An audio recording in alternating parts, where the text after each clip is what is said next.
Assalamualaikum warahmatullahi wabarakatuh. Bertemu kembali dengan saya Muhammad Kamal Halim dalam mata pelajaran kimia. Pada kesempatan kali ini kita akan belajar mengenai kesetimbangan ion dan pH larutan penyangga.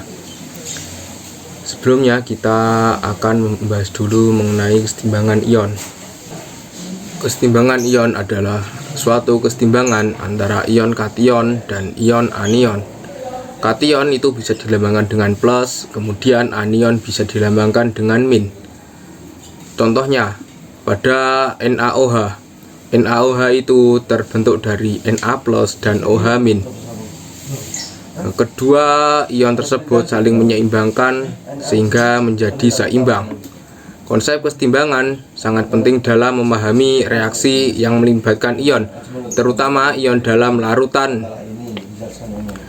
Dalam air, pengionan berupa molekul asam kovalen polar seperti HCl, HNO3, HClO4. Pada hakikatnya, semua itu berlangsung sempurna. Selanjutnya, penerapan kesetimbangan ion dalam kehidupan sehari-hari. Pastinya, kita semua pernah memasak air.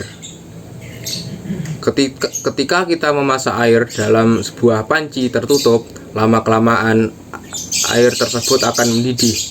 Pada saat air yang mendidih itu mulai menguap, penguapan ini diimbangi oleh air yang kembali menjadi embun. Penguapan dan pengembunan dilakukan sebagai dua proses yang saling membantalkan. Jika proses-proses tersebut saling membantalkan dengan laju yang sama, seperti tidak ada yang berubah atau dapat diartikan sebagai keadaan setimbang. Jadi, penguapan dan pengembunan itu saling menyeimbangkan. Jika tidak ada penguapan dalam proses memasak air, pasti tidak ada proses pengembunan.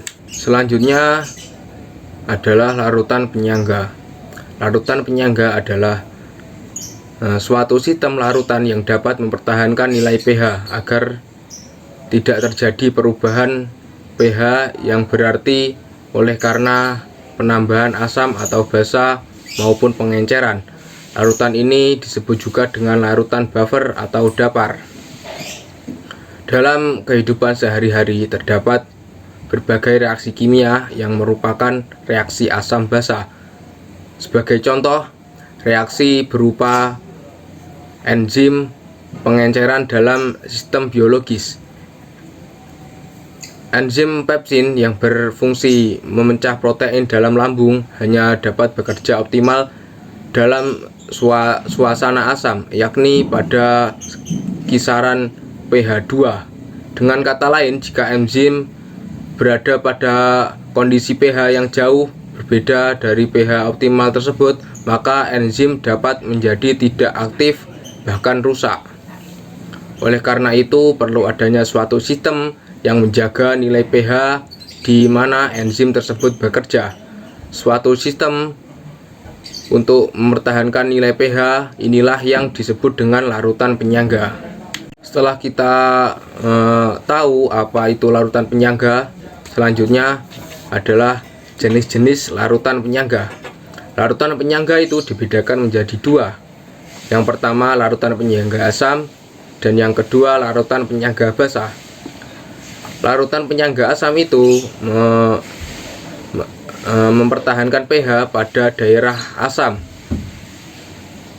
pH-nya sekitar kurang dari 7. Contohnya CH3COOH dan CH3COO-. Yang larutan penyangga basa adalah mempertahankan pH pada keadaan basa. pH-nya kisaran lebih dari 7. Contohnya NH3 dan NH4+. Larutan penyangga asam dapat diperoleh dengan cara pertama, menyamburkan asam lemah dengan garam basa konjugasi. Kemudian mencampurkan asam lemah dengan jumlah yang berlebih dengan suatu basa kuat sehingga bereaksi dan menghasilkan garam basa konjugasi dari asam lemah tersebut. Selanjutnya larutan penyangga basa. Larutan penyangga basa ini dapat diperoleh dengan cara yang pertama, mencampurkan basa lemah dengan garam asam konjugasi, kemudian mencampurkan suatu basa lemah dengan jumlah berlebih dengan suatu asam kuat sehingga bereaksi menghasilkan garam asam konjugasi dari basa lemah tersebut. Kemudian pembuatan larutan penyangga. Larutan penyangga asam itu terdiri dari asam lemah dan basa konjugasi. Cara pembuatannya adalah mencampurkan asam lemah dengan garamnya, atau bisa juga dengan mencampurkan asam lemah berlebih dengan basa kuat. Kemudian yang larutan penyangga basa itu terdiri dari basa lemah dan asam konjugasi. Cara pembuatannya adalah mencampurkan basa lemah dengan garamnya, atau bisa juga dengan mencampurkan basa lemah berlebih dengan asam kuat. Kemudian prinsip kerja dari larutan penyangga. Yang pertama, prinsip kerja larutan penyangga asam. Contoh dari larutan penyangga asam tadi sudah disebutkan, yaitu CH3 COOH atau CH3 COO-. Kemudian prinsip kerjanya yang pertama adalah dengan cara penambahan asam. Pada ion H+ dari asam akan menambahkan konsentrasi H+ pada larutan dan menyebabkan kesetimbangan bergeser ke arah kiri, sehingga reaksi mengarah pada pembentukan CH3 COOH. Artinya ion H+ yang ditambahkan akan bereaksi dengan ion CH3 COO- membentuk molekul CH3 COOH. Dengan kata lain, asam yang ditambahkan akan dinetralisasi oleh komponen basa konjugasi.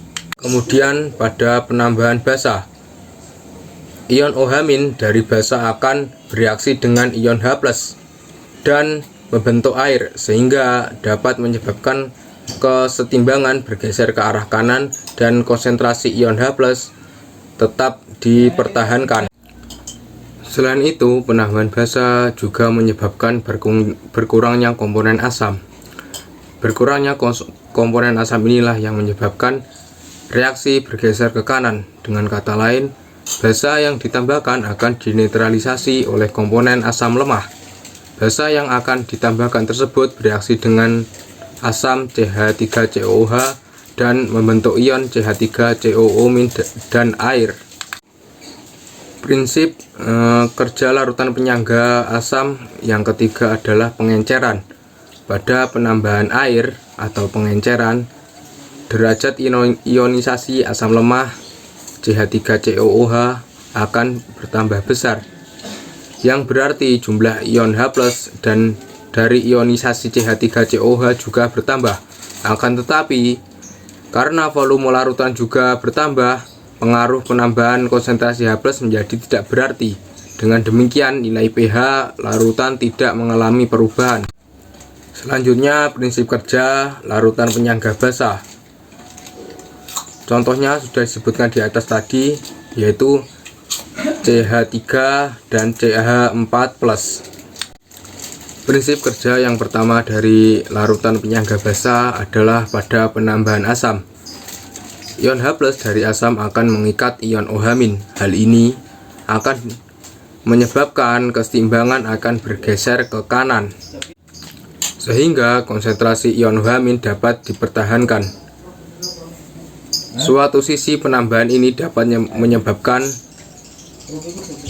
kesetimbangan sehingga berkurangnya komponen basa atau NH3, bukannya ion OH-. Asam yang ditambahkan akan bereaksi dengan basa NH3 dan akan membentuk ion NH4+. Kemudian prinsip kerjanya yang kedua pada penambahan basa. Penambahan basa akan menggeser kesetimbangan ke kiri, sehingga konsentrasi ion OH- dapat dipertahankan. Basa yang ditambahkan bereaksi dengan asam.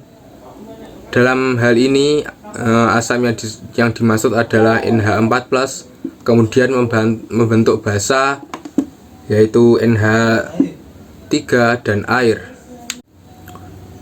Oleh karena itu, pada kesetimbangan tidak terjadi perubahan konsentrasi ion H- sehingga pH dapat dipertahankan. Selanjutnya, prinsip kerja yang ketiga adalah pada pengenceran. Pada penambahan air atau pengenceran, derajat ionisasi basa lemah akan bertambah besar, yang berarti jumlah OH- dari ionisasi NH3 bertambah. Akan tetapi, karena volume larutan juga bertambah, pengaruh penambahan konsentrasi OH- menjadi tidak berarti. Dengan demikian, nilai pH larutan tidak mengalami perubahan. Selanjutnya, fungsi dari larutan penyangga itu sendiri. Yang pertama adalah mempertahankan pH dalam darah. Yang kedua adalah larutan penyangga dalam air ludah. Jadi dalam mulut kita itu, air ludah bisa disebut dengan penerapan larutan penyangga. Kemudian contoh yang ketiga, menjaga keseimbangan pH pada tanaman. Cairan dalam darah pada tubuh manusia memiliki sifat penyangga karena mampu mengendalikan pH dalam darah. Salah satu fungsi darah adalah membawa oksigen untuk disebarkan ke seluruh sel. Fungsi ini bergantung pada pH darah. Sel darah merah khususnya atau hemoglobin bekerja optimal sebagai pembawa oksigen pada pH kisaran 7,4. Jika pH cairan darah berubah, maka kerja hemoglobin akan menurun. Bahkan kemampuan akan hilang jika pH cairan darah tersebut di atas 10 atau di bawah 5. Kemudian larutan penyangga dalam air ludah. Makanan yang masuk ke dalam mulut tentunya akan mempengaruhi tingkat keasaman di dalam tubuh. Kadar pH di dalam mulut harus selalu konstan agar tidak merusak gigi, yaitu pada kisaran pH 6,8. Jika mulut berada pada kondisi yang terlalu asam, maka gigi akan terkikis. Akibatnya kuman-kuman juga bisa masuk dalam mulut dan merusak gigi. Untuk mempertahankan pH tersebut, air ludah akan mengeluarkan larutan penyangga fosfat. Larutan penyangga ini bisa menetralkan asam-asam sisa-sisa makanan yang kita makan sehari-hari. Fungsi yang ketiga tadi menjaga keseimbangan pH dalam tanaman. Beberapa tahun terakhir, masyarakat mulai beralih penggunaan sistem hidroponik untuk menanam berbagai jenis tanaman. Saat menerapkan hidroponik, media tumbuh yang digunakan bukanlah tanah, akan tetapi air. Tanaman akan tumbuh dan berkembang dengan baik jika berada pada pH tertentu. Jika mempertahankan pH agar tanaman konstan dalam media air, maka dibutuhkan suatu larutan penyangga untuk menyeimbangkan air tersebut. Kemudian adalah cara menentukan pH larutan penyangga. Yang pertama, cara menghitung pH larutan penyangga asam. Rumus dari pH asam adalah H+ sama dengan Ka kali A dibagi G. H+ adalah melambangkan dari asam, kemudian Ka adalah tetapan ionisasi asam lemah, kemudian A adalah mol asam lemah, dan yang G adalah mol garam atau basa konjugasi. Kemudian untuk menentukan pH-nya adalah min log H+, atau bisa dengan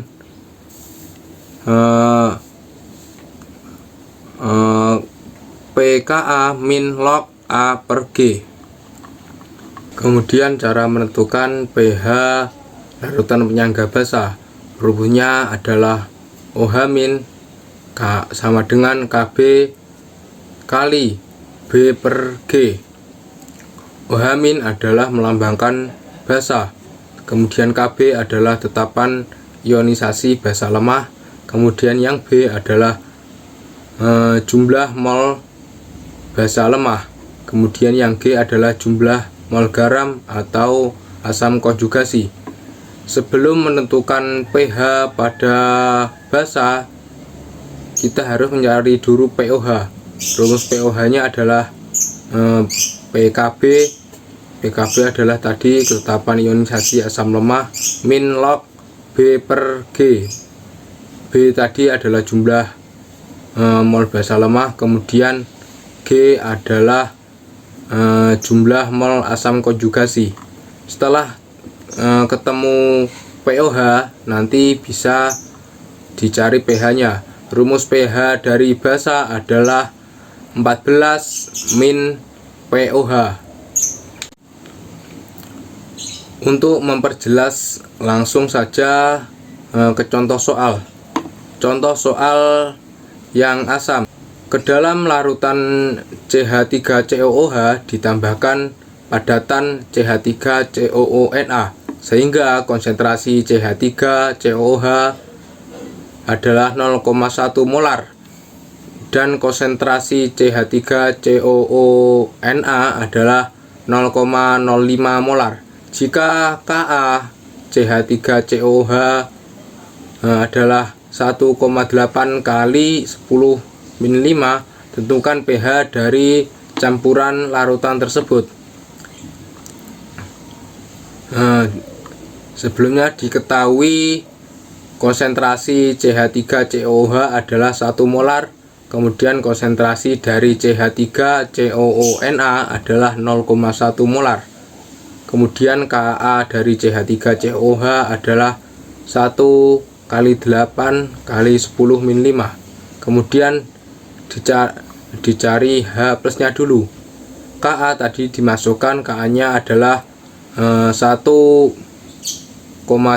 kali 0,5. Kemudian asam lemahnya adalah ini CH3COOH. Tadi konsentrasinya 0,1 molar, ditulis 0,1 molar. Kemudian yang garam adalah CH3COONA, konsentrasinya adalah 0,5, ditulis 0,5.